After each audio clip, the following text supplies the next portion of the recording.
Ofisa omukulu mu ofisi y'eby'ettaka Mukono Robert Mbazira akwatiddwa ku biragiro bya minisita omubeezi w'eby'ettaka Dr. Sam Mayanja mu lukiiko lwa bono olukubiddwa ku disitulikiti abantu basizidde okukaba ennaku gye bayitamu olw'okubibwako ettaka lyabwe.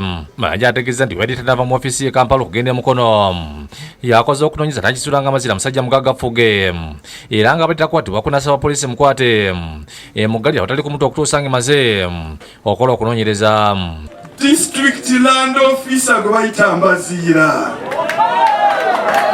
omusajja ono muwuliddeko ebintu bingi nnyo n'obubbi bw'ettaka bingi nnyo.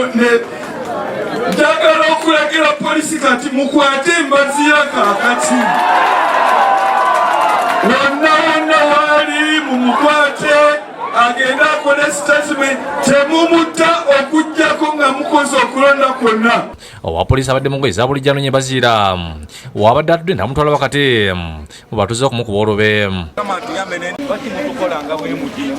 Mayanja alagidde RDC Mukono Najat Fatuma Ndisaba n'akulira abakozi ba gavumenti Elizabeth Namanda okuyimiriza Mbazira ku mulimu nga bagoberera amateeka gafuga abakozi ba gavumenti. Oluvannyuma RDC ne KAO mujakola administrative process okumugoba kuba District Land Officer. Ekyo kirina okukolebwa immediately.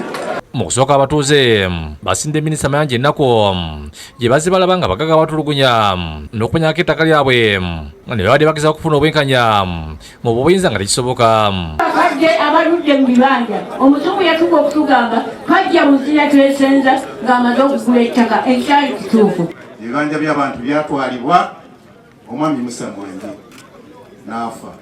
Bwe yafa n'abaana bwe batandikidde bweva baleeta ebyapa ebifulumye mu myaka gino 2014, 2015, 2013 ettaka lye bazze okuvuganyaako liriko abantu bali myaka 10. Awubya kati myaka 3 n'okoowa tukooye bannange abantu abali wansi abangi abakaaba bayitirivu tusaba mutuyambe bannange.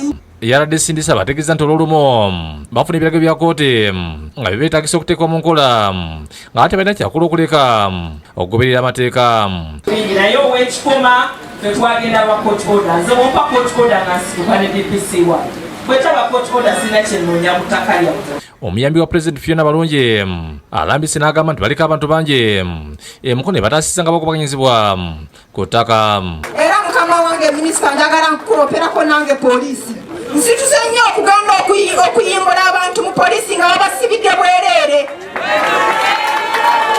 Era waliwo cases nga 3 zena akagenda ku Jinja Road Police Station ng'abo abantu balina okuvunaanirwa ku police station eya Mukono obasanga eri.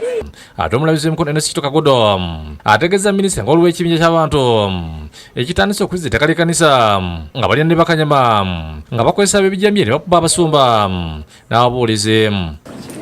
Wabula bo kaakati beerimbikaawo kaakati we bakwatako balowoozese nti balumba lwakubanga bawagira gavumenti. Ekifaananyi kya gavumenti kifa nakyo kyagala kutaasibwa. Yombaka wa Nakawa East era nga minisita w'ekisiikirize w'eby'ettaka Ingina Nsubuga bali mu ezo asabye minisita asaseemu ebyapa ebikoleddwa ku ttaka ly'abatuuze mu bukyamo. Bamaze okulangirira nti buli tayito yonna eyakolebwa ng'eva mu mayiro ng'eta mu freehold esazibwemu immediately. Komishona okole ku nsonga eyo ekyo nakyo kiggwe. Ekintu ekyo okukosi ng'ebintu ebirala byonna byenjogedde wano ngenda kissamu mu buwandiike. Gavumenti afumaganyisa poliisi aveewo agende abeere out office bagimuggyemu. Henry Nsubuga ne David Musikali Ankole bakusakidde guli eno lwa Bukedde TV.